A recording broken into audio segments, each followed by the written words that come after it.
ഞാൻ വിചാരിച്ചത് നോർമൽ ഒരു എക്സ്പോ പോലത്തെ ചെറിയൊരു എക്സ്പോ അതുപോലത്തെ എന്തെങ്കിലും ആയിരിക്കും വിചാരിച്ചിരുന്നു. ഇവിടെ കാണാതെ പല സാധനങ്ങളും നമുക്ക് അവിടെ കാണാം. 10,000-കണക്കോളം മാനുഫാക്ചേഴ്സ് അവിടെ ഉണ്ട്. ഇതിൽ നിന്ന് നമ്മൾക്ക് പറ്റിയ കാറ്റഗറി സെലക്ട് ചെയ്തെടുക്കലാണ് ഇതിന്റെ ഏറ്റവും വലിയ കാര്യം. ഞങ്ങൾ കൂടുതൽ ഇന്ത്യൻ ഫുഡാണ് കഴിച്ചത്. ഫുഡ് കിട്ടുന്ന ഹോട്ടലുകളിൽ അവിടെ ഒരുപാട് ഇന്ത്യൻ ഹോട്ടലുകൾ ഉണ്ട്. ഇവിടെ ഒന്നും കാണാത്ത തരത്തിലുള്ള സാധനങ്ങൾ അവിടെ ഉണ്ട്. ക്യാൻറ്റൺ ഫെയർ ശരിക്കും മസ്റ്റ് ഒരു എക്സ്പീരിയൻസ് ചെയ്യേണ്ട സാധനമാണ് ഒരു ക്യാൻറ്റൺ ഫെയർ. ഒരു തവണ എന്തായാലും പോകണം. സുഹൈൽ കഴിഞ്ഞ തവണ ക്യാൻറ്റൺ ഫെയറിന് വന്നാണല്ലോ. എത്ര ദിവസം ഉണ്ടായിരുന്നു ചൈനയിൽ? ഒരു 12 ദിവസം. 12 ദിവസം. എങ്ങനെ ഉണ്ടായിരുന്നു? എങ്ങനെയുണ്ട് എക്സ്പീരിയൻസ് പറഞ്ഞാൽ ഒരു നല്ലൊരു എക്സ്പീരിയൻസ് ആണ്. ആദ്യത്തെ ഒരു 2 ദിവസം നമുക്ക് കുറച്ച് ടഫായിട്ട് തോന്നും. പിന്നെ അതങ്ങാട് അതിനകത്ത് ഇതായി റെഡിയാവും എല്ലാം. അതായത് പിന്നെ നമുക്ക് പിന്നെ അവിടെ നടക്കാനുള്ള ആപ്പുകളും എല്ലാ കാര്യങ്ങളും ഉള്ളതുകൊണ്ട് പെട്ടെന്നൊരു ഐഡിയ കിട്ടും. പിന്നെ ആദ്യം വന്ന് വീഴുമ്പോൾ ഒന്നും അറിയത്തില്ല. ഇല്ല, ആദ്യം വന്നു വരുമ്പോൾ നമ്മൾ അങ്ങോട്ടും ഇങ്ങോട്ടും ഇപ്പൊ അവര് പറയണ ഭാഷ മനസ്സിലാവൂല, അങ്ങനെ കുറെ പ്രശ്നങ്ങൾ ഉണ്ടായിരുന്നു. മെയിനായിട്ട് എന്തൊക്കെയാണ് ചെയ്തത് പോയതിനു ശേഷം? അവിടെ നമ്മൾ ക്യാൻറ്റൺ ഫെയർ അറ്റൻഡ് ചെയ്തു.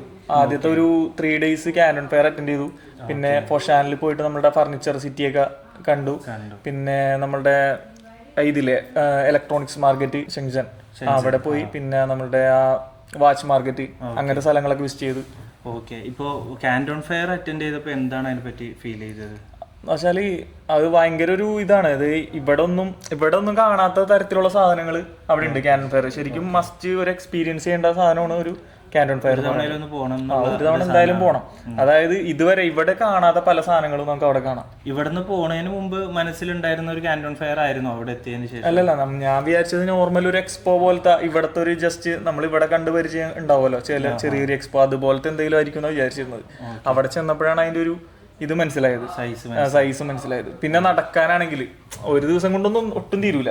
അതായത് ഒരു 3 ദിവസം മിനിമം വേണം ഒരു ഫേസ് കാണാനായിട്ട്. അതിനു വേണ്ടി തന്നെയാണ് അവർ എനിക്ക് തോന്നുന്നത് അത്രയും ഡേറ്റ് വെച്ചേക്കുന്നത്. ഒരു ഫേസ് 5 ദിവസം വെച്ച് അങ്ങനെ 3 ഫേസ്. എല്ലാരും വിചാരിക്കും ഒരു ഫേസ് നമുക്ക് ഒറ്റ ദിവസം കൊണ്ട് നടന്ന് തീരൂല. ചൈനക്കാരൊക്കെ ആയിട്ട് അവരുടെ പെരുമാറ്റം, ചൈനീസിനെ പറ്റി എന്താണ് അഭിപ്രായം? അവര് എന്ന് പറഞ്ഞാല് വേർതിരിവില്ല അവർക്ക്. അതായത് ഭയങ്കര നല്ല സ്നേഹത്തിൽ സംസാരിക്കും. അങ്ങനത്തെ അതായത് ഒരു അസൂയ പോലത്തെ അങ്ങനത്തെ ഒരു സാധനമില്ല. കറക്റ്റ്. അതായത് അവർക്ക് ഒരു കസ്റ്റമേഴ്സ് വന്നു കഴിഞ്ഞാൽ എങ്ങനെയാണ് അവർ സംസാരിക്കണത്, നല്ല രീതിക്ക് അവർ സംസാരിക്കും. അപ്പൊ ഈ ചൈനീസ് സപ്ലയേഴ്സ് ഒക്കെ ആയിട്ട് സംസാരിക്കാൻ ബുദ്ധിമുട്ടുണ്ടായോ? ഇല്ലില്ല, അത് പിന്നെ ChatGPT ഇതൊക്കെ വെച്ചിട്ട് ഗൂഗിൾ ട്രാൻസ്ലേറ്റർ ഒക്കെ വെച്ചിട്ട് അഡ്ജസ്റ്റ് ചെയ്ത്. പിന്നെ കുറച്ചൊക്കെ അവർക്ക് ഇംഗ്ലീഷ് അറിയാം.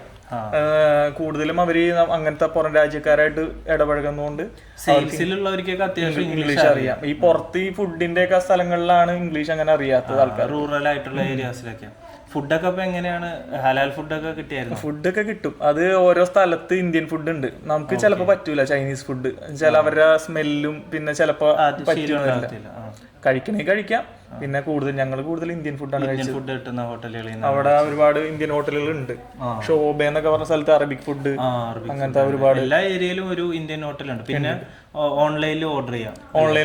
അത് ഓൺലൈനിൽ പെട്ടെന്ന് കിട്ടൂട്ടോ. നമ്മൾ അന്ന് ക്ലാസ് അറ്റൻഡ് ചെയ്തുകൊണ്ട് നമ്മള് ഫസ്റ്റ് പോകുന്നതിന് മുമ്പ് ഒരു ക്ലാസ് എടുത്തോണ്ട് നമ്മൾ ചൈനയുടെ പോകുന്നതിന് മുന്നായിട്ട് നമ്മൾ ഒറ്റക്ക് ഇപ്പോൾ ഒരു ചൈനയിൽ പോയി വന്നാൽ പോലും എങ്ങനെ ചൈനയിൽ നിന്ന് കാര്യങ്ങൾ ചെയ്യണമെന്നുള്ളതിനെ പറ്റി ഒരു 5 ഓൺലൈൻ ക്ലാസ്. അതിനകത്ത് മറ്റേ മെട്രോയിൽ പോകുന്നത് എങ്ങനെ, പിന്നെ പേയ്മെന്റിന്റെ ഡീറ്റെയിൽസ്, പിന്നെ ഈ ഓൺലൈനിൽ ബുക്ക് ചെയ്യുന്നത്, അത് ചെന്ന് കഴിഞ്ഞ 2 ദിവസത്തിനുള്ളിൽ എല്ലാം മനസ്സിലാവും, ഒരു ഐഡിയ കിട്ടും. ആപ്പിന്റെ ഒരു ഫോർമാറ്റ് കിട്ടി കഴിഞ്ഞാൽ പിന്നെ എളുപ്പമാണ്. പിന്നെ വേറെ ആരുടെയും സഹായം വേണ്ട, നമുക്ക് ചുമ്മാ അങ്ങോട്ട് നടക്കാം. മെട്രോയിൽ എവിടെ വേണമെങ്കിലും പോവാം. മനസ്സിലായി.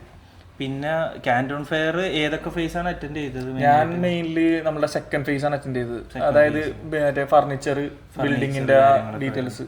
ഓക്കെ. പിന്നെ ബിൽഡിംഗ് മെറ്റീരിയൽസ് നമ്മുടെ ഹോം ഡെക്കോർ കാര്യങ്ങളാണ് കൂടുതലും ഉണ്ടായിരുന്നത്. പിന്നെ അതിനുശേഷം പിന്നെ ഷെൻസനിലേക്ക് പോയത്, പിന്നെ ഫൊഷാനിലാണ് ഈ എല്ലാ ബിൽഡിംഗ് മെറ്റീരിയൽസും കിച്ചൺ ക്യാബിനറ്റ്സും ഫർണിച്ചറിന്റെ ഒക്കെ മാനുഫാക്ചറിങ്. വലിയൊരു മാനുഫാക്ചറിങ് ഏരിയ ആണ്. ഗോഞ്ചോ ഒരു സിറ്റിയാണ്. അതിൽ നിന്നൊരു 1 hour ഡ്രൈവ് ചെയ്ത് വരുന്ന സ്ഥലമാണ് ഫൊഷാൻ. അതൊരു വലിയൊരു മാനുഫാക്ചറിങ് ഹബ്ബാണ് അല്ലെ? അവിടെ മെയിനായിട്ട് ഫർണിച്ചർ ആയിരിക്കും. മെയിനായിട്ട് ഫർണിച്ചർ, അതായത് ഒരു സെക്ഷൻ ഓഫീസ് ഫർണിച്ചർ, പിന്നെ ഹോം ഫർണിച്ചർ, അങ്ങനെ ഡിവൈഡ് ചെയ്താ വെച്ചേക്കുന്നത്. പിന്നെ കൂടിയത് പ്രീമിയം കാറ്റഗറി ഉണ്ട്, നോർമൽ കാറ്റഗറി ഉണ്ട്, ബേസിക്, അങ്ങനെ പല കാറ്റഗറി ഉണ്ട്. നമ്മളത് ചെന്ന് അന്വേഷിച്ച് കണ്ടുപിടിച്ചാൽ അത്രയും നല്ലത്. നിങ്ങൾക്കപ്പോ കറക്റ്റ് ഡയറക്റ്റ് മാനുഫാക്ചറിലേക്ക് തന്നെയാണ് എത്തിപ്പെട്ടത്? അത് അന്വേഷിക്കണം. ഡയറക്റ്റ് ആയിരിക്കില്ല, ചിലപ്പോ ഇതായിരിക്കും, ചിലപ്പോ മീഡിയേറ്റർ ഉണ്ടാവാം, പല ചാൻസ് ഉണ്ട്. അത് നമ്മൾ അന്വേഷിച്ചു കഴിഞ്ഞാൽ കറക്റ്റ് കിട്ടും. അത് എഴുതി വെച്ചിട്ടുണ്ട് എങ്ങനെയാണത്. അപ്പൊ അങ്ങനെ സംസാരിച്ച് ഡിഫറെന്റ് ആയിട്ടുള്ള സപ്ലയേഴ്സുമായിട്ട് കമ്മ്യൂണിക്കേറ്റ് ചെയ്ത് നിങ്ങളുടെ ഒരു കാറ്റഗറി അല്ലെ നമ്മൾക്ക് ഇഷ്ടപ്പെട്ട നമുക്കൊരു കാറ്റഗറി ഉണ്ടാവുമല്ലോ, നമ്മൾ അന്വേഷിച്ച് ചെല്ലുന്ന കാറ്റഗറി നോക്കി എടുത്താൽ അത്രയും നല്ലത്. അവിടെ എത്ര ഒരുപാട് പൈസയുടെ ഇതൊക്കെ ഉണ്ടാവും. അവിടെ പ്രീമിയം എല്ലാ കാറ്റഗറീസും ഉണ്ടാവും, പിന്നെ ക്വാളിറ്റി പല ക്വാളിറ്റീസ് ഉണ്ടാവും, അത് നമ്മൾ ചെക്ക് ചെയ്തെടുത്താൽ അത്രയും നല്ലത്. ഇപ്പോൾ ഫൊഷാൻ മാർക്കറ്റ് എന്ന് പറഞ്ഞാൽ ഫർണിച്ചർ മാർക്കറ്റ്, ഫൊഷാൻ ഒരു വലിയ സിറ്റിയാണ്, ഒരുപാട് മാനുഫാക്ചറിങ് ഉണ്ട്. അതിൽ ഫർണിച്ചർ മാത്രം ഫോക്കസ് ചെയ്ത് ഒരുപാട് വലിയ ഏരിയ ഉണ്ട്. അതിൽ തന്നെ ഒരു 1000-ന് മേലെ ചിലപ്പോൾ 10,000-കണക്കോളം മാനുഫാക്ചറേഴ്സ് അവിടെ ഉണ്ട്. ഇതിൽ നിന്ന് നമ്മൾക്ക് പറ്റിയ കാറ്റഗറി സെലക്ട് ചെയ്തെടുക്കലാണ് ഇതിൻ്റെ ഏറ്റവും വലിയ കാര്യം. കാരണം ചിലത് ഇപ്പോൾ എക്സാമ്പിൾ പറയുകയാണെങ്കിൽ ഒരു സോഫ 50 ലക്ഷത്തിൻ്റെ സോഫയും അവിടെ കിട്ടും, 5000 രൂപയുടെ സോഫയും അവിടെ കിട്ടും. ചിലപ്പോൾ കാഴ്ചയിൽ ചിലപ്പോൾ സെയിം ആയിരിക്കാൻ ചാൻസ് ഉണ്ട്. അതെ. അപ്പോൾ അതിൻ്റെ ക്വാളിറ്റി കാര്യങ്ങളൊക്കെ ഒന്ന് ശ്രദ്ധിച്ചു കഴിഞ്ഞാൽ, ഡീറ്റെയിൽസ് നമുക്ക് കിട്ടിക്കഴിഞ്ഞാൽ അതിന് കവർസൺ ട്രേഡിംഗ് ആൻഡ് ലോജിസ്റ്റിക്സ് ഹെൽപ്പ് ചെയ്യും. നിങ്ങൾക്ക് അങ്ങനെ സോഴ്സ് ചെയ്യണമെന്നുണ്ടെങ്കിലോ അല്ലെ. പിന്നെ നിങ്ങൾ ഫൊഷാൻ കഴിഞ്ഞിട്ട് വേറെ എന്തെങ്കിലും ഇൻട്രസ്റ്റിംഗ് ആയിട്ടുള്ള സ്ഥലങ്ങളിലൊക്കെ പോയോ? പിന്നെ നമ്മുടെ ഇലക്ട്രോണിക്സ് മാർക്കറ്റ് ഇല്ലേ ഞാൻ പറഞ്ഞു, ഷെൻസൻ, അതൊക്കെ കാണേണ്ട സ്ഥലം തന്നെയാണ്. ഇവിടെ ഷെൻസൻ എന്ന് പറഞ്ഞാൽ ന്യൂയോർക്കിനേലും വലിയൊരു സിറ്റിയാണ്, ഭയങ്കര വലിയ, അതായത് ഇലക്ട്രോണിക്സിന്റെ ഒരു ഭയങ്കര ഒരു വലിയൊരു സിറ്റി എന്ന് പറയാം.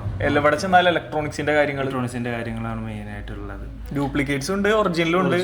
എല്ലാം ആ ഒരു സിറ്റി ലോകത്തുള്ള ഏതൊരു ഫോണോ അല്ലെങ്കിൽ എന്തൊരു ഇലക്ട്രോണിക്സ് പാർട്ടോ ആയിക്കോട്ടെ, ഒന്നെങ്കിലും ഒരു ഇന്നോവേഷനോ അല്ലെങ്കിൽ ഒരു പാർട്ടോ ഷെൻസനിൽ നിന്ന് വന്നിട്ടുണ്ടെന്നാണ് അതിനെ പറ്റിയിട്ട് പറയുന്നത്. പിന്നെ ഇവിടുത്തെ ഒരുപാട് മൊബൈൽ സ്റ്റോറിലൊക്കെ ഉള്ള മൊബൈൽ കവറുകളൊക്കെ ഇല്ലേ, അതൊക്കെ എന്തോ അവിടെ എന്തോ 20 രൂപ, ഇവിടുത്തെ 20 രൂപക്ക് അവിടെ കിട്ടും.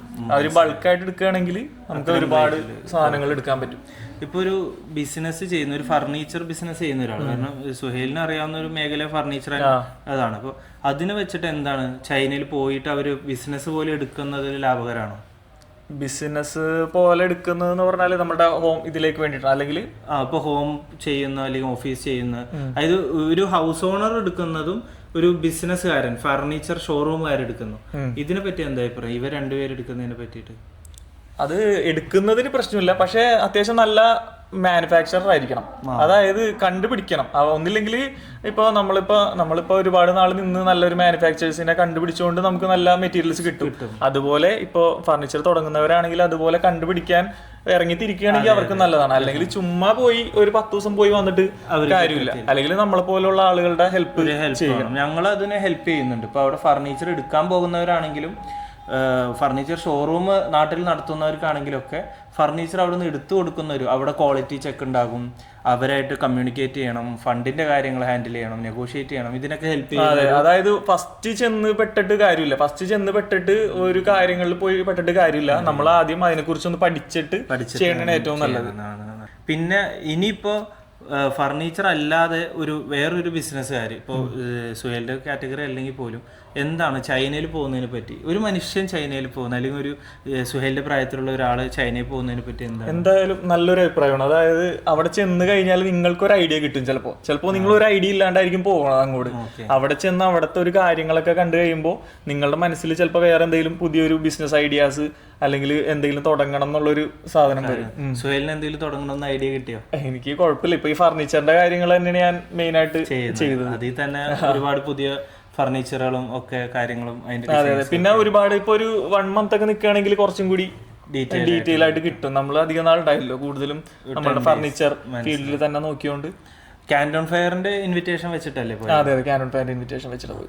ചൈനയിലേക്ക് പോകാനുള്ള ഇൻവിറ്റേഷൻ ഒന്നെങ്കിൽ അവിടുത്തെ ഒരു കമ്പനി തരണം, അല്ലെങ്കിൽ കാൻഡോൺ ഫെയർ അറ്റൻഡ് ചെയ്യാനുള്ള രീതിയിൽ ഇൻവിറ്റേഷൻ എടുക്കണം. അപ്പോൾ അവിടുത്തെ കമ്പനി തരുന്ന ഇൻവിറ്റേഷനിൽ ഒരുപാട് വേറെ എക്സ്ട്രാ പേപ്പർ വർക്കുകൾ വേണ്ടി വരും. ഇന്ത്യയിൽ നിന്നുള്ള ഒരാളെ അപേക്ഷിക്കുമ്പോൾ ഇന്ത്യക്കാർ വിസ കിട്ടാൻ കുറച്ച് ടഫാണ്. സ്ട്രിക്റ്റ് ആണ്. മറ്റേ എയർപോർട്ടിലൊക്കെ ഭയങ്കര സ്ട്രിക്റ്റ് ആണ്. കുറച്ചുകൂടി സ്ട്രിക്റ്റ് ആണ്. എന്തായാലും ഇൻവിറ്റേഷൻ കാണിക്കണം. അവിടെ ചെന്നതിന് ഇൻവിറ്റേഷൻ കാണിക്കണം. അവിടെ വന്നിട്ട് തിരിച്ചു പോണവർ കുറെ പേരുണ്ട്. കാരണം എന്താ വെച്ചാൽ ഒരുപാട് ഇന്ത്യക്കാർ ഇവിടെ നിന്ന് നോർമൽ വിസിറ്റ് വിസയിൽ പോയി അവിടെ ജോലി ചെയ്ത് നിൽക്കാൻ ശ്രമിക്കുന്നുണ്ട്. അതുകൊണ്ടാണ് അങ്ങനെ ഒരു സംഭവം ഉള്ളത്. ബാക്കി അവർ പെരുമാറ്റമൊക്കെ നല്ല പെരുമാറ്റമാണ്. ഇവർക്ക് ജസ്റ്റ് വേണ്ടത് എന്തിനാണ് ഇവിടെ വന്നതാണെന്നുള്ളത്. അപ്പോൾ ഒരുപാട് ഫേക്ക് ഇൻവിറ്റേഷൻസ് ഒക്കെ വെച്ചിട്ട് വിസ ഒക്കെ അപേക്ഷിക്കുമ്പോൾ അത് ഫെയിലിയർ ആകാൻ ചിലപ്പോൾ അവിടെ വന്നിട്ട് അവിടുത്തെ എയർപോർട്ടിൽ തന്നെ അവർ പറഞ്ഞു വിടാനൊക്കെ സാധ്യതയുണ്ട്. അപ്പോൾ ചാലോ ചൈന കമ്മ്യൂണിറ്റി ഈ ഒക്ടോബറിൽ നടത്തുന്നത് ഇതുപോലുള്ള യങ് എന്റർപ്രണേഴ്സിനെ ചൈനയിൽ എത്തിക്കാൻ വേണ്ടിയിട്ടുള്ള ഒരു എഫേർട്ടാണ്. നിങ്ങൾക്ക് ചൈനയിൽ വരണോ?